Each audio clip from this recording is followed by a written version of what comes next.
विहंग मार्ग संत के पासा कई मतपथांतर के लोग आते हैं, आकर के अपनी बात रखते हैं। कुछ तो कहते हैं हम भाई सतलोक चले गए हैं। कहा ठीक है। जब मैं पूछता हूं आप सतलोक कैसे गए, तो कहते हैं जो साहब ने वाणियों में 10 मुकामी रिक्ते में वर्णन किया है, ठीक वैसा ही वर्णन करते।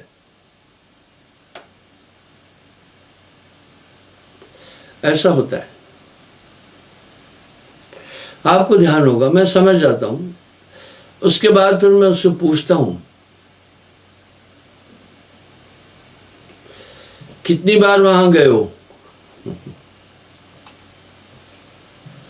तो कहते हैं बहुत बार मैं गया हूं। कैसे जाते हो, वही बात फिर रिपीट करते हैं। मैं ये ठीक से जान जाता हूं ये झूठ बोल रहे हैं। इंसान झूठ कुछ कारणों से बोलता है। पहला, भय के कारण। कोई गलती हुई तो वो सोचता है अगर सच बोलूंगा दंड मिल जाएगा, इसलिए पहला झूठ इंसान बोलता है भय के कारण। दूसरा झूठ इंसान बोलता है लाभ और स्वार्थ के कारण। उदाहरण के लिए, एक आदमी मेरे पास आया, अनाज का व्यापार करता था। बोला गुरुजी सच बोलकर मैं व्यापार नहीं कर सकता हूं। मैं बोला ऐसा क्यों? बोला गुरुजी उदाहरण के लिए मैं गेहूं 2000 रुपये कुंटल लिया,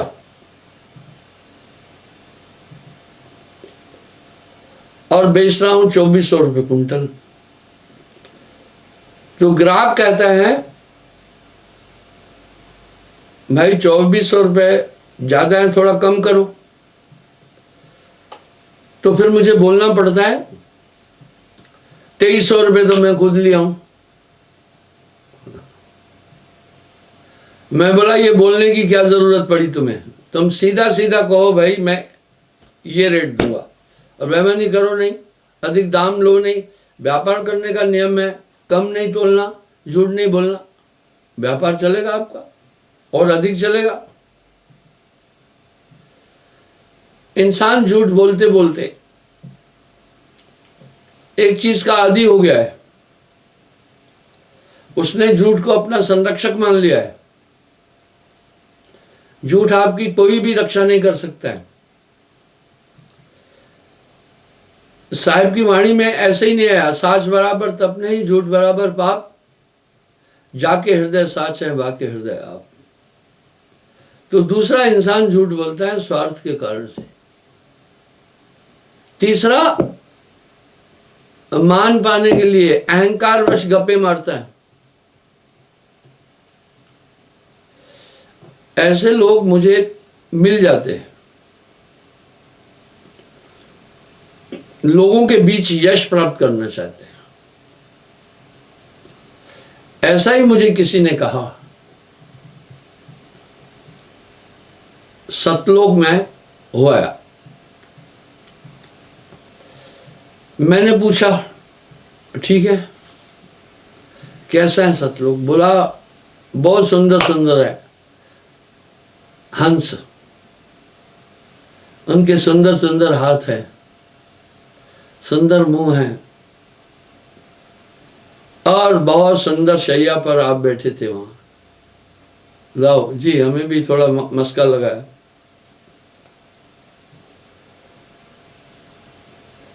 मैंने कहा एक बात सुनो, सतलोक में 10वां पुरुष ने नारी। कुछ लोग सतलोक का वर्णन करते हैं, कहते हैं वहाँ सुंदर सुंदर झरने हैं। अरे भैया, जब वहाँ झरने हैं तो आप विचार करो, फिर पानी है तो इसका मतलब है तत्व है। जब तत्व है तो पृथ्वी भी होगी, नहीं तो पानी कहाँ रुकेगा। इस तरह से दुनिया को भ्रमित करने के लिए लोग कई बातें कहते हैं। अब साहब क्या बोल रहे हैं, बिन देखे उस देश की बात करे सो कूड़। आप तो खारी खाते हैं बेचत फिरे कपूर। अब व्यंग मता ये है, जो एक बार उस लोक में पहुंचता है,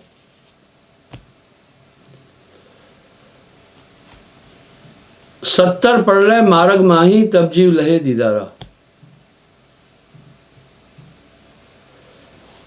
सत्तर प्रलय मार्ग माही तब जीव लहे दीदारा। अपनी ताकत से कोई भी वहां नहीं जा सकता है, सदगुरु लेता है। और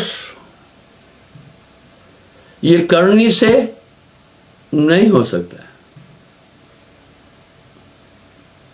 तो जीव की क्षमता नहीं है इतनी। आप अगर साहिब की वाणी को उठाएंगे तो उसमें इसकी व्याख्या है। बड़ी बड़ी विभूतियों को वो सतलोक ले गए, उसका पूरा वर्णन है। मैं इसका एक उदाहरण देता हूं। साहब 10 मुकामी रेखते में इसका वर्णन कर रहे हैं। उस वर्णन के बीच एक रमेनी में आता है, महाशून्य सिंध विस्मी घाटी। विषम कहते हैं मुश्किल को, बिन सदगुरु पावे नहीं बाटी। बिना सदगुरु के वहां रास्ता नहीं मिल सकता है। व्याधर सिंह सर्प बहु काटी, तहां अचिंत बसारा है। डकनी सकनी बहु किलकारे, यम किंकर धम धूत हकारे। वाह, कह रहे हैं बड़ी विषम घाटी है। और व्याधर, क्या वहां सांप है? अलंकार से बोल रहे हैं, वहां एक से आकर्षण है जैसे अजगर खींचता है। आत्मा के लिए रुकावटें बहुत है। निरंजन कभी नहीं चाहता है कोई वहां पहुंचे। अमरलोक में पहुंचने के बाद, परम पुरुष में समाने के बाद पारस सुरति मिलती है, वो कई जीवों का कल्याण कर देगा। इसलिए साहब कह रहे, सुखमन मध्य बसे निरंजन मूंदा 10वां द्वारा, उसके ऊपर मकर तारे चढ़ो संभार संभार। इसलिए अदा कर खुद खजाने से छुड़ा ले अपने बंदे को। सुरत करो मेरे साइया मैं हूं भौजल माए। विनय की साखियों में साहब ने इन शब्दों का वर्णन किया। उसके बाद फिर क्या होता है, परम पुरुष की सत्ता जब सुरती में आती है तो एक बार जो दर्शन पाए देखे बहुत विलंब न पाए, तब वो उसी पॉइंट पर फिर कंसंट्रेट होता है, वहीं पहुंच जाता है। इसको कहते हैं व्यंग चाल। यहां साहब एक शब्द बड़ा स्पष्ट कह रहे हैं,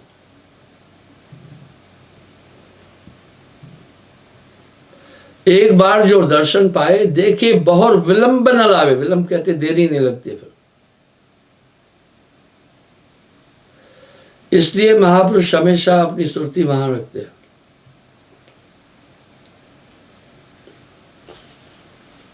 अब भृंगमता, साहब ने अनेकों जगहों पर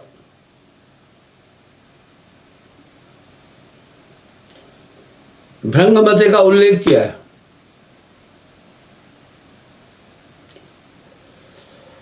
यहां साहब एक शब्द कह रहे हैं, भृंगमता हो जय पासा सोई गुरु सत्य धर्मदासा। वैसे ही नहीं कह रहे, गुरु सिकलीगर कीजिए मने मस्कला दे, जन्म जन्म का मोर्चा। मूर्छा कहते हैं जंग को। बर्तन में मूर्छा लग जाता है, लोहे में मूर्छा लग जाता है। जन्म जन्म का मोर्चा पल में डाले धोए। ये क्या ताकत है बड़ी। अब साहब क्या कह रहे हैं, भृंगमता होए जय पासा, सोई गुरु सत्य धर्मदासा। एक चीज है, 27 लाख क्रम कोटि में उनका राजा है भृंगा, उसकी फीमेल नहीं है।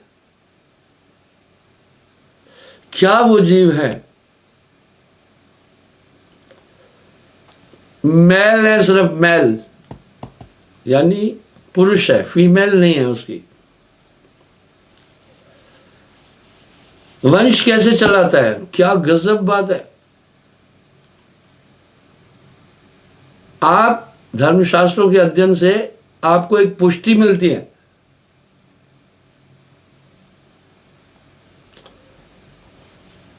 पुस्तकों का अध्ययन करने वाला बुद्धिमान होता है, इतिहास को जानने वाला भी बुद्धिमान होगा।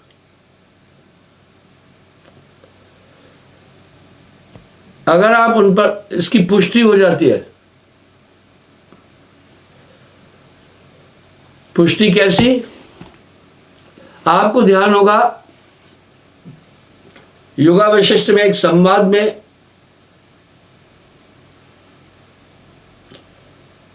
मैंने एक बात बताई थी। जब सुखदेव राजा जनक के पास गए,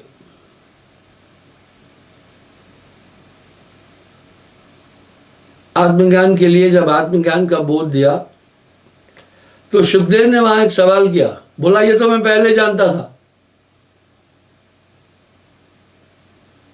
जनक ने कहा पहले जानते थे, लेकिन तुम्हें पुष्टिकरण नहीं था, आज मैंने उस पर मोहर लगा दी।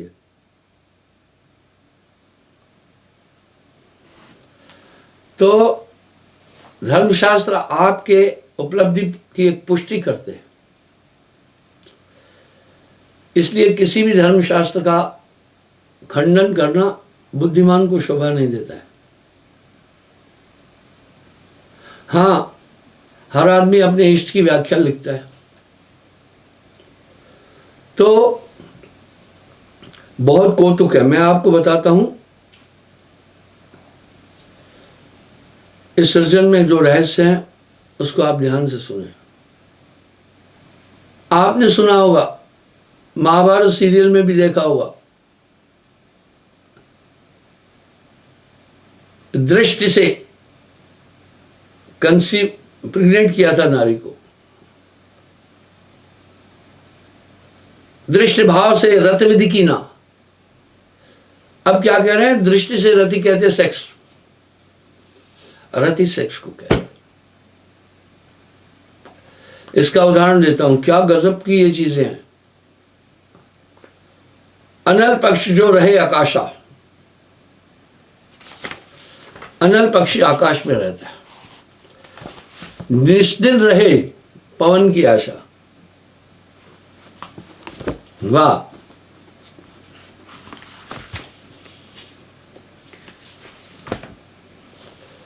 वो रात दिन वही आकाश में रहता है। खाता क्या है? पवन। अब आप कौतुक मानेंगे, आप कहेंगे जी पवन कैसे खाएगा? पवन, आप पांचों तत्व में देखो एनर्जी है, पवन से ही तो जल उत्पन्न हुआ ना।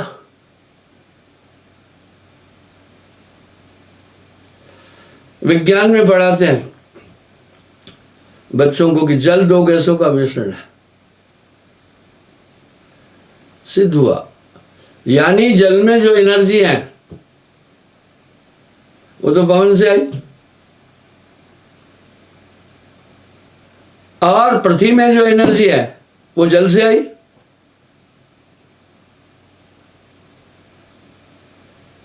इसका मतलब है केवल पवन का आहार करके मनुष्य जी सकता है। बिल्कुल, सांप भी ये काम करता है।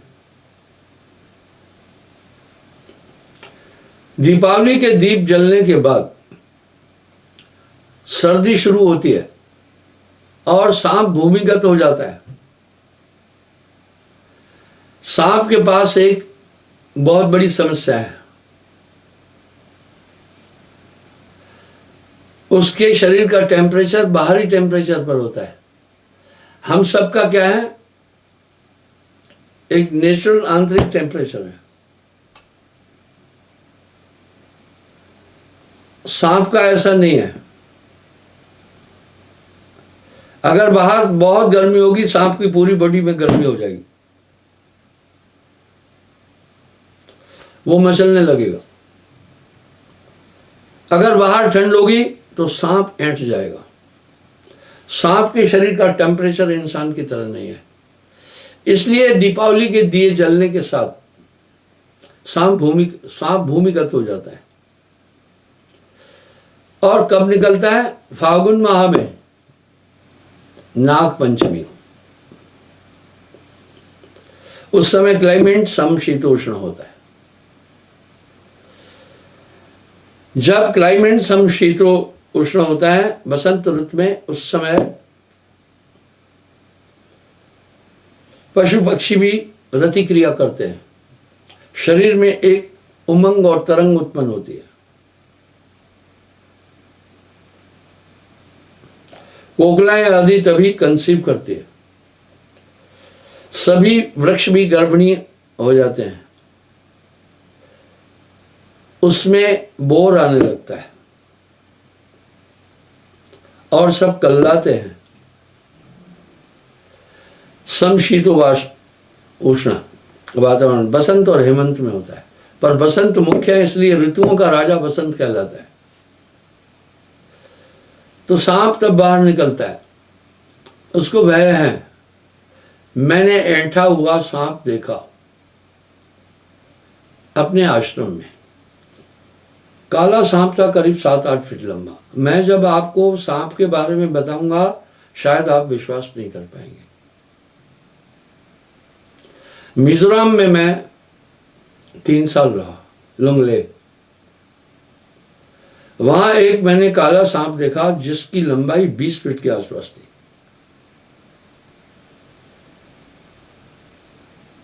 हम आमतौर पर सांप जो देखते हैं उनकी लंबाई 7-8 फीट होती है। 20 फीट लंबा सांप था। तो सांप वक्रावत चलता है यूं, उसकी चाल ऐसी है, नहीं तो नहीं चल पाएगा। और सांप अगर अपनी स्पीड में चले तो घोड़े को भी पछाड़ देगा, इतनी इसकी गति है। लेकिन बाहरी वातावरण के कारण उसका शरीर ऐंठ जाता है, तब वो क्रिया नहीं कर पाता है। आपका भी सर्दी में शरीर ऐंठता है। मैं लद्दाख में 2 साल रहा, वहां हाथ ऐंठ जाते हैं, फेस ऐंठ जाता है। इसका थोड़ा बहुत असर तो हम सब पर भी पड़ता है ठंड का, लेकिन जो हमारा नेचुरल तापमान है वो कम नहीं हो पाता है। इसलिए हम बाहरी सर्दी आदि को बर्दाश्त करते, सांप नहीं कर पाता। तो वो करीब 3 महीने भूमिगत रहता है, वायु खाता है, सिर्फ पवन आहार है उसका।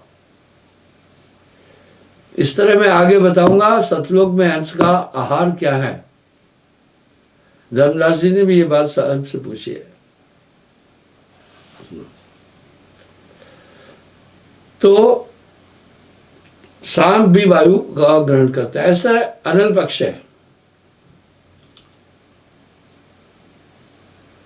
अनल पक्ष जो रहे आकाशा, निश्चिंत रहे पवन की आशा।